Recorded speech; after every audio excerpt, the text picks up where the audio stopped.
많으니까 제가 최대한 컴팩트하게 끝내보겠습니다. 네. 네. 일단 제 소개를 간단히 드리면 저는 강원과학고등학교 교육 졸업했고요.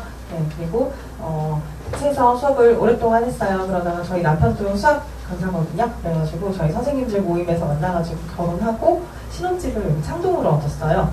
처음에는 창동에서 대치동으로 저도 이제 왔다 갔다 다녔었는데 너무 힘들더라고요. 그래가지고 중계 명인으로 와서 이제 수업을 한 지 한 3년 정도 되고 있습니다. 네, 제가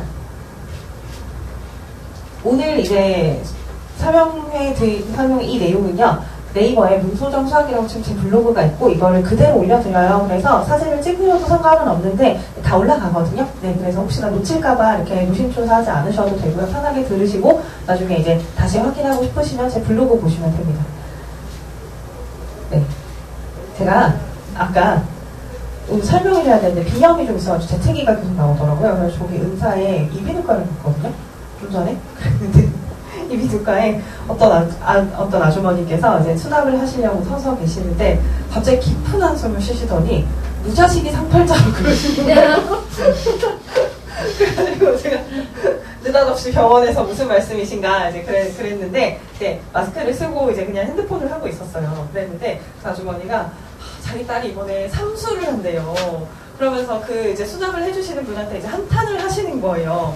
원래 기존에 알고 계시던 분도 아닌 것 같은데 갑자기 한탄을 하시더라고요. 그러면서 하시는 말씀이 이제 아니 우리 애가 미술을 하는 애인데 왜 이렇게 수학을 잘하는 애들이 많냐 이러시는 거예요. 수학? 이러면서 제가 이제 귀가 이렇게 쫑긋해가지고 듣고 있는데 미술을 해야 되는데 수학 때문에 아이가 이제 너무 힘들어했다. 그래가지고 아니 어떻게 미술을 하는 애들이 그림도 잘 그리고 수학도 잘하는지 모르겠다 이러면서 수학이 안 되니까 이제 임성을조차 할 수 없다고 그런 말씀을 이제 하시는데 이제 저희는 다 알고 있거든요. 예체능을 하는 친구들도 사실 수학이 엄청 중요해요. 근데 하물며 예체능을 하지 않는 우리 아이들은 얼마나 중요하겠어요. 네, 그래서 수학이 정말 이제 중요하고 지금 이제 고등학교 입학하시면서 걱정이 많이 되실 거 아니에요. 네, 그래서 이제 학교 시험이 어떤지 뭐 어떻게 대비하는지 오늘 이제 그런 것들 말씀 많이 드릴게요. 일단 이제 저를 소개를 해야 되는데 제가 이제 어떤 선생님인지를 궁금해하실 것 같아서 이제 아이들이랑 이제 나눴던 메시지고요. 어떤 친구가 제가 이제 다녔던 수학학원 쌤들 중 최고라고 이렇게 얘기를 해가지고 제가 뭐가 그렇게 좋냐 이제 그랬더니 이제 문제를 차근차근 이해하기 쉽게 설명을 해주고 그 다음에 이 말이 저는 참 이제 뿌듯하더라고요. 당시 이해가 안 되더라도 집에 와서 다시 풀이를 보고 이해가 되고 나면 선생님이 설명을 얼마나 친절하게 했는지를 깨달을 수 있다고. 그러니까 제가 그런 부분 좀 많이 신경 써서 아이들한테 얘기를 하거든요. 그냥 문제 풀어주고 하고 문제 풀어주고 유사하고 이게 아니라 이제 수업을 어떤 식으로 진행을 해야 되고 우리가 이 단원에서 얻어가야 되는 것이 도대체 무엇인지 이런 것들을 좀 인사이트를 주기 위해서 제가 수업 구성을 많이 하고 있어요. 네, 그래서 한마디로 정의를 하면 아이들한테 친절하고 명확하게 설명을 해주는 선생님 그리고 아이들이 무엇을 해야 되는지를 알려주는 수업이라고 보실 수 있을 것 같아요. 제가 특히 수학뿐만 아니라 좀 학습 태도나 이런 것들에 대한 잔소리도 아이들한테 참 많이 하거든요. 제가 이번에 고2 올라가는 친구들한테는 지금 오늘 어제부터 지금 며칠째 계속 문자를 계속 보내고 있어요. 아이들이 학교를 가잖아요. 지금 고등학생들은 그러니까 이제 흐트러져가지고 애들이 막 친구들이랑 놀고 학교 가서 사실 별거 안 하는데 그래서 제가 숙제를 왕창 줬거든요. 그래서 하고 있니? 뭐 오늘은 어디까지 해야 될 텐데 안 하면 토요일에 남는다. 뭐 이제 협박 문자를 제가 막 계속 보내고 있어요. 그래서 아이들한테 좀 시기마다 해야 되는 것들 이런 것들도 좀 알려주고 예비고일 친구들 같은 경우에는 대부분 학교를 안 가잖아요. 가는 학교들이 한두 군데 있긴 하지만 그래서 그 친구들은 이제 저랑 같이 수업을 하고 있는데 제가 이맘때 제일 이제 아이들한테 얘기 많이 하는 건 아이들이 고등학생이 된다는 생각 때문에 1월 달에는 열심히 공부를 해요. 그러다가 지금쯤 되면 조금 흐트러지거든요. 그렇기도 하고 이제 조금 이렇게 진이 빠지기도 하고 그러다가 이제 또 복귀하는데 조금 시간이 걸리고 이번에는 또 설이 2월이잖아요. 그래가지고 아이들이 이제 2월 초를 좀 흐지부지 보내다가 설 보내고 이러면 2월을 좀 날리는 경우들이 많아요. 그래서 제가 아이들한테 절대 그러면 안 된다고 이제 그런 얘기들을 많이 해주고 있습니다. 네, 불암. 제가 저희 이제 고2 올라가는 불암 친구가 있어요. 그래가지고 제가 그 친구한테 나 불암 설명해서 해야 되는데 너 학교 뭐라고 얘기할 거야? 이랬더니 그 친구가 급식이 맛있어요. 이러더라고요. 네. 근데 아이들한테 그게 엄청 중요하잖아요. 네. 그래가지고 그 남학생이고 피청 많으면 키 큰 친구인데 자기는 급식을 3판을 받아서 먹는데요. 그래서 한창 이제 성장기 남학생인데 학교 급식이 그렇게 맛있나 봐요. 근데 아이들이 또 그게 학교를 다니는 재미니까 그래서 제일 좋은 장점이다 제가 이제 막 그랬거든요. 그것뿐만 아니라 이제 학교 시험 어떻게 나오는지 제가 이거 쓰다가 잘못 썼는데 2025고요. 제가 일부러 작년 시험지를 가지고 왔어요. 왜냐면 교육과정이 바뀌었잖아요. 물론 수상이랑 공통적 원이 큰 차이가 나지는 않지만 그래도 이제 등급이 이제 퍼센트가 달라지고 하다 보니까 저희 선생님들도 이번 시험이 이제 이 교육과정에서 어떻게 나오는지를 굉장히 많이 궁금해 했었어요. 그래서 불합부 시험지를 보는데 생각보다 불합부 시험지가 쉬운 듯 하면서 아이들이 점수가 잘 안 나오거든요. 제가 아이들한테 풀려보면 아이들이 항상 공통적으로 하는 얘기가 있어요. 불합 계산이 너무 힘들어요. 계산이 너무 더러워요. 이런 얘기를 많이 해요. 문제 난이도가 아주 높지 않은 대신에 아이들을 변별을 해야 되니까 그런 허들을 좀 많이 설치하는 거예요. 그래서 시험 스타일이 조금 그런 편인데 제가 그런 것까지 아이들 다 대비를 해주면서 그래서 뭐 이렇게 태아별로 개수를 잘못 본 경우 이런 시험 문제들을 대비할 수 있게끔 교재에 이렇게 실어두고 있습니다. 그리고 이런 식으로 해서 아이들이 조금 더 헷갈려 할 만한 유형들 위주로 이렇게 정리를 하고 있고요. 불합 시험지는 이렇게 되어 있는데 제가 앞에 저쪽 상명 시험지를 같이 했는데 블로그에 보시면 이제 상명이랑 불합 이렇게 같이 올라갈 거거든요. 한번 이 페이지를 두고 비교를 해보시면 상명 같은 경우에는 이 색깔이 있는 아이들이 중간중간 섞여 있어요. 그래서 아이들이 이제 쉬운 문제 나왔다가 어려운 문제 나왔다가 쉬운 문제 나왔다 어려운 문제 나왔다 이러다 보니까 이제 좀 이렇게 혼란스러워하는 좀 그런데 불합은 그래도 시험 대비를 하기에 좀 좋은 시험지거든요. 그러니까 앞부분에 조금 쉬운 문제들이 포진해 있고 뒷부분에 좀 심화가 있고 이렇게 되어 있기 때문에 좀 아이들이 이제 예측이 가능한 시험이라고 저는 생각을 해요. 이렇게 앞부분에 갑자기 어려운 문제가 딱 박혀 있으면 아이들이 좀 멘탈이 흔들리기도 하고 왜 이렇게 말린다 그러잖아요. 거기에 말려가지고 시간을 많이 쓰고 이런 경향이 있는데 불합은 그래도 좀 저희가 기존에 생각하는 정직한 시험지 좀 그렇게 생각을 할 수 있고요. 그래서 시험 스타일이 어떻게 나오는지를 좀 잘 파악하고 연습을 많이 하면 그래도 저는 어느 정도 원하는 점수를 받을 수 있는 시험지가 아닌가. 너무 어렵게 내는 학교들도 주변에 많잖아요. 근데 불합은 거기에 비하면 그래도 아이가 공부를 하면 의지가 있고 잘 따라온다면 점수를 좀 만들어갈 수 있는 시험지라고 보입니다. 좀 자세히 이걸 보여드리면 제가 여기 다른 학교는 좀 이렇게 구성되어 있거든요. 인근 학교들 대부분 서라벌, 재현, 청원, 청원여 다 이런 식으로 되어 있어서 이렇게 얘네는 쉬운 문제 있고 뒤에 쭉 어려운 문제가 있는데 얘네는 쉽다가 어렵다 쉽다 어렵다 이러니까 아이들이 그리고 실전하면 사실 이걸 구별을 못 하잖아요. 시험지로만 되어 있으니까. 그래서 아이들이 5번인데 왜 안 풀리지? 좀 이런 식으로 이제 거기서 당황을 하거나 이러면 거기서 이제 뒤에 풀 수 있는 문제를 못 푼다든지 좀 그런 식으로 이제 많이 하고 사실 이 여기쯤에 있는 문제 아주 어려운 문제 사이에 쉬운 문제가 있잖아요. 그러면 이거는 이제 아이들이 풀어서 맞아야 되는 문제인데 그리고 4점이면 사실 점수도 그렇게 작지가 않은데 아이들이 이제 이 문제도 어려운 줄 알고 막 겁을 먹어서 손을 못 대고 좀 그런 경우들이 있어요. 근데 그거에 비하면 그래도 불합은 좀 아이들이 이제 한 대로 좀 정직하게 그렇게 나오는 시험이라고 볼 수 있습니다. 그래서 제가 이렇게 색깔로 구별했어요. 이게 빨간색이 제일 난이도가 높은 문제고, 그 다음에 요게 이제 2등급, 1등급에서 2등급 결정문항이고, 여기가 약간 심화 정도 이제 조금 무난한 문제 이후로 이제 이런 문제들인데, 얘네가 아주 어렵진 않지만 조금 낯선 모양을 하고 있고요. 그래서 아이들이 좀 찬찬히 잘 뜯어보면 볼 수 있는 그런 문제고, 그래서 이런 것들은 아이들한테 훈련을 좀 많이 시켜주면 그러면 시험을 잘 볼 수 있을 것 같아요.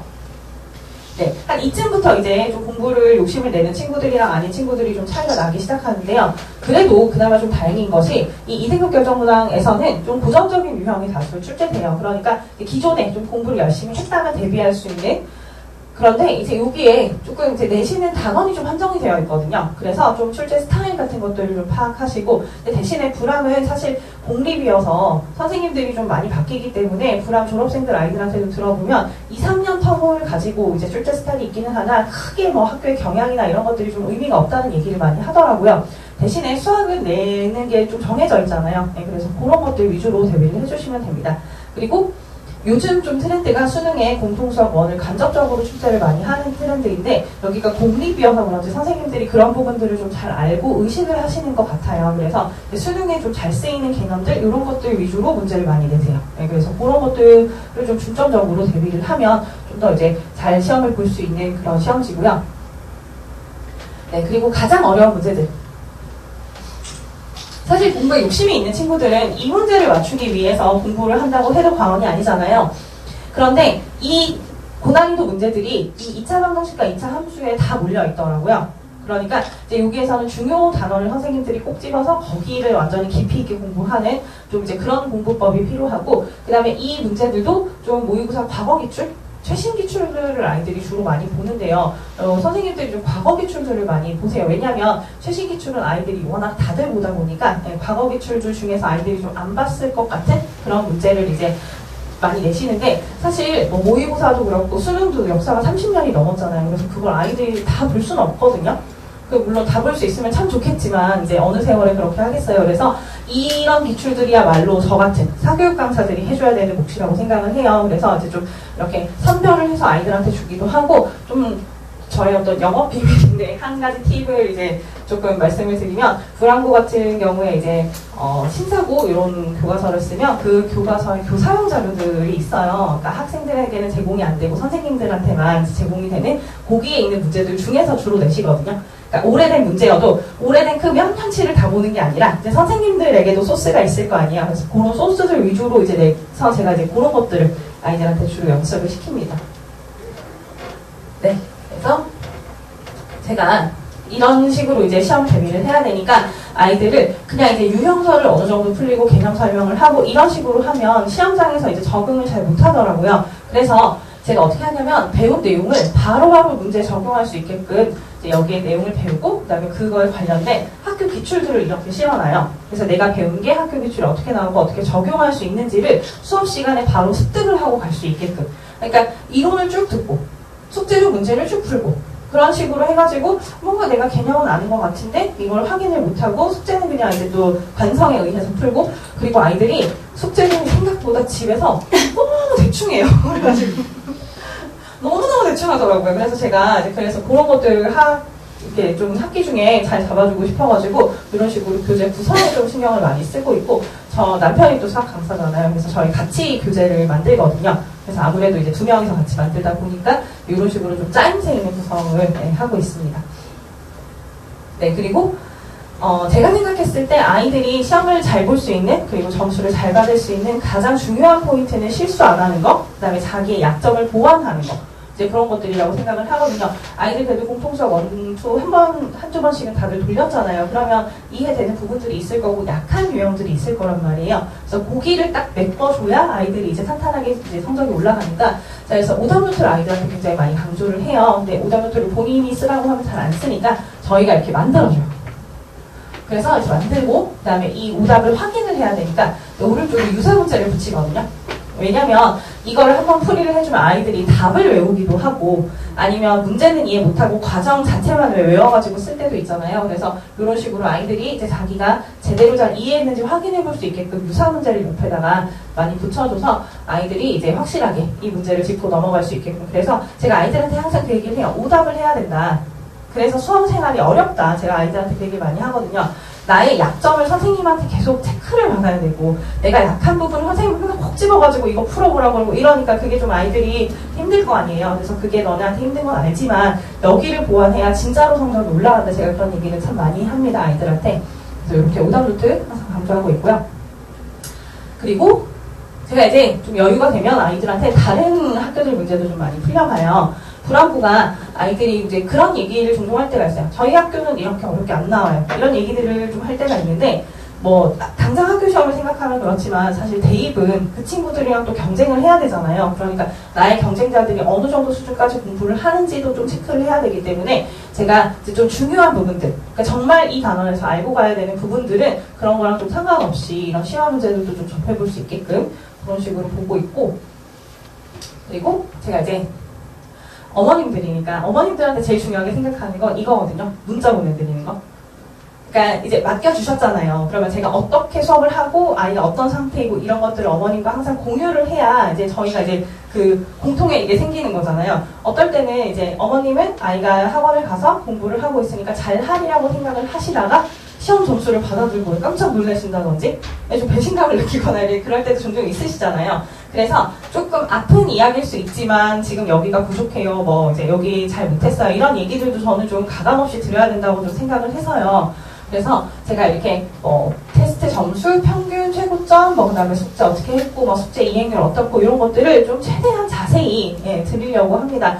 전화를 계속 할 수 있고 이러면 참 좋겠지만 어머님들도 또 일을 하시거나 이러면 시간도 안 되실 수도 있고요. 그래서 제가 이제 뭐 이런 식으로 이제 전반적인 내용들을 이렇게 자세하게 문자를 보내드리는데 이렇게 했더니 어머님들이 굉장히 만족도도 높으시고 또 이제 그런 말씀을 하시더라고요.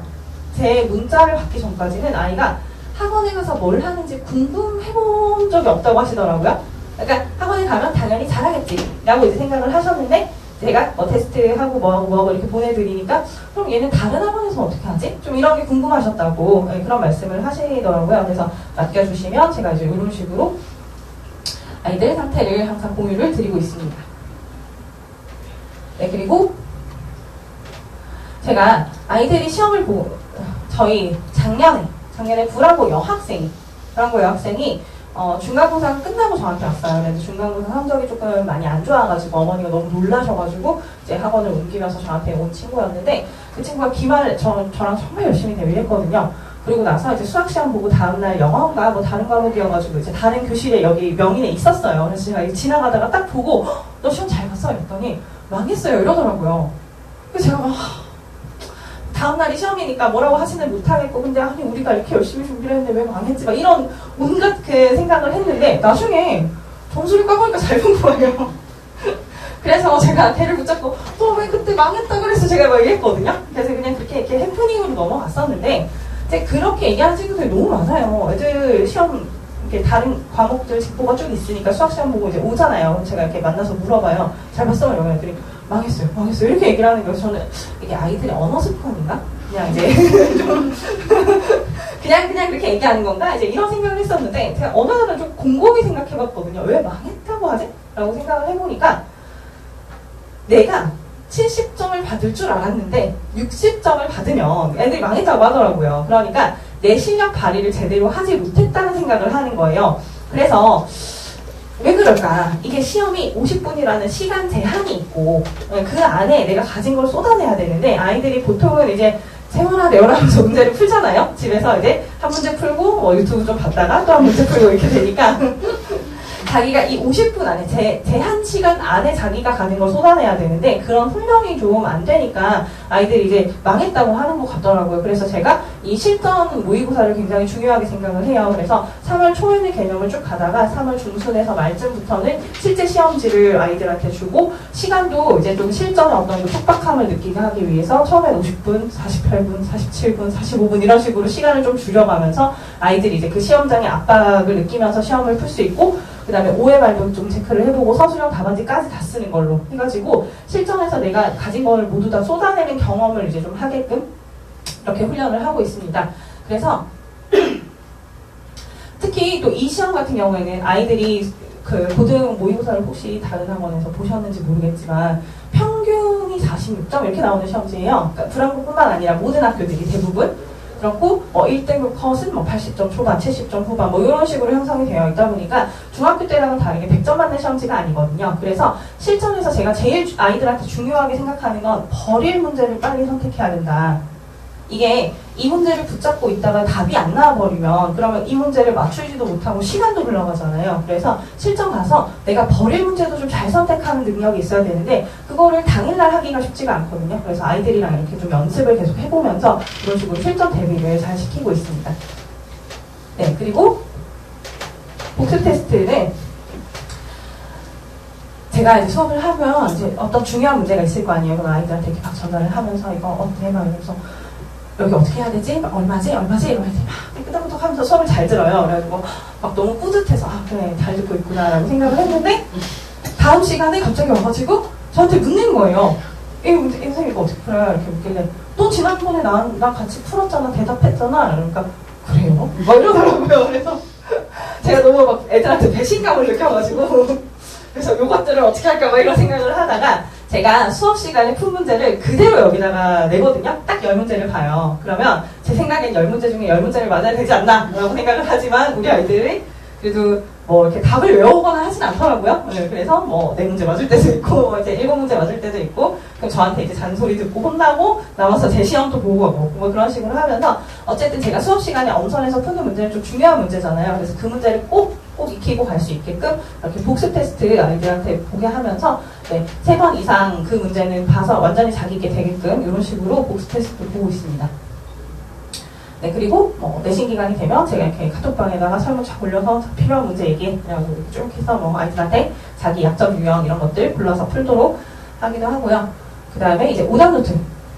이제 다른 친구들의 오답도 쫙 모아가지고 이제 다른 친구들이 많이 틀리는 유형 이런 것도 좀 학습을 하고 이렇게 오답을 계속해서 모으다 보면 오답 노트가 계속 쌓이거든요. 저희는 이제 파일로 조교쌤들이랑 저랑 관리를 하는데 그러면 오답이 꽤 돼요. 그러면 이제 시험 2주 전 이럴 때는 이거를 쫙 인쇄를 해가지고 그것만 애들 계속 풀려요. 그래서 오답을 완벽하게 할 수 있게끔 그래서 내가 약한 유형들을 아이들이 완벽하게 숙지하고 실전에 갈 수 있게끔 이게 아이들 성적 올려주는데 제일 직방이더라고요. 그래서 이런 식으로 오답 관리를 하고 있습니다. 네, 그리고 저희 소재 아이들한테 개념서 워크북 되고 좀 잘 따라오는 친구들은 제가 심화 워크북을 주기도 하고 직보자료 같은 것들도 그리고 아침에 아이들이 학교 가자마자 시험을 봐야 되잖아요. 그래서 아침에 제가 학교에 일찍 가라고 한 20분 정도 일찍 가서 이제 문제를 조금 풀어보고 그러고 이제 시험에 들어가야 아이들이 머리가 좀 돌아가는 상태에서 시험을 보잖아요. 그래서 그런 자료들까지 제가 다 챙겨주고 있습니다. 네. 그리고 제가 참 이거저거 많이 시키죠. 또 시키는데 이 시기에는 아이들이 공부 습관을 잡는 게 저는 가장 중요하다고 생각을 해서 그래서 주말에 이제 공부한 거 저한테 인증해라 뭐 이러는데 그 틈에 이제 또 질문을 하는 친구도 있고 이렇게 어머니가 이렇게 막 찍어서 보내주시기도 하고요. 그리고 이게 요 교실이거든요. 네, 요 교실에 저희 아이들인데 저희 아이들이 이렇게 와가지고 앉아서 공부하고 있어요. 제가 너무 예뻐가지고 저 뒤에서 찍은 건데 저희 실장님이 그러시더라고요. 다른 반 친구들은 학원에 오면 가방을 두고 떠드는데 친구랑 어떻게 선생님 반 애들은 다 앉으면 공부를 해요? 라고 이렇게 물어보시더라고요. 제가 칠판에 이렇게 다 적어놓거든요. 뭐뭐 해야 되는지. 오면 이제 숙제 제출하고 뭐 하고 그 다음에 이제 복습 테스트 보고 뭐 이런 식으로 그날 해야 되는 것들을 딱 이렇게 아이들한테 좀 주지를 시켜주다 보니까 저희 아이들은 오면 딱 이제 해야 할 거 이렇게 리스트가 되어 있어서 이제 아이들이 알아서 스스로 공부를 하게끔 이런 식으로 유도를 하고 있습니다. 네, 이거는 저쪽 교실이고요. 지금 요번 겨울방학 때 하고 있는데 제가 아침에 아이들도 불러요. 겨울방학이 너무 중요한데 아침에 아이들이 수업이 없으면 자니까 근데 저는 맨날 이제 와서 수업을 하니까 옆에서 자습을 하라고 하고요. 근데 그냥 오라고 하면 애들이 안 오잖아요. 그래가지고 이제 도장을 찍어주고 커피 쿠폰처럼 10개 모으면 뭐 커피 쿠폰, 뭐 20개 모으면 치킨 뭐 이런 식으로 아이들한테 상품도 좀 걸어가지고 아이들이 지금 치킨 받으려고 열심히 아침 자습에 와서 저희 조교쌤이랑 질문도 하고 뭐 이제 숙제도 하고 이런 식으로 하고 있고요. 네, 그리고 이 아침 자습을 할 때 제가 또 이제 또 이렇게 일일 테스트지를 또 만들어서 줬어요. 시간이 아까워가지고 그랬더니 아이들이 처음에 되게 싫다고 하는데 나중에는 그래도 좀 도움이 된다 이렇게 얘기를 하더라고요. 그래서 제가 또 겨울방학은 2달로 기니까 앞에서 배웠던 내용들을 까먹잖아요. 그래가지고 그거를 누적 테스트로 만들어서 아이들한테 주거든요. 그랬더니 아이들이 앞에 내용 안 까먹어서 좋다고 해서 이 시스템도 저희가 계속 사용을 하고 있습니다. 네, 그래서 뭐 감사인사나 아이들 잘 봤다고 이렇게 해주시는 거고 특히 어머님들한테 이렇게 설문조사를 제가 한 번씩 하는데 오답 관리 부분이 만족스럽다는 말씀을 많이 해주세요. 그러니까 아이들이 이렇게 오답을 잘 이제 체크할 수 있게끔 하는 게 제가 이제 제일 신경 쓰는 부분이고요. 네, 그리고 아이들 이제 플래너 이런 것들도 제가 관리를 해주고 있습니다. 이거 저희 아이들이 쓴 거고요. 이 친구는 상명고 친구고 이 친구는 대진여고 친구인데요. 네, 같이 이렇게 잘 쓰고 있어요. 그래서 남학생들 같은 경우에는 수학 그냥 이렇게 써놓거든요.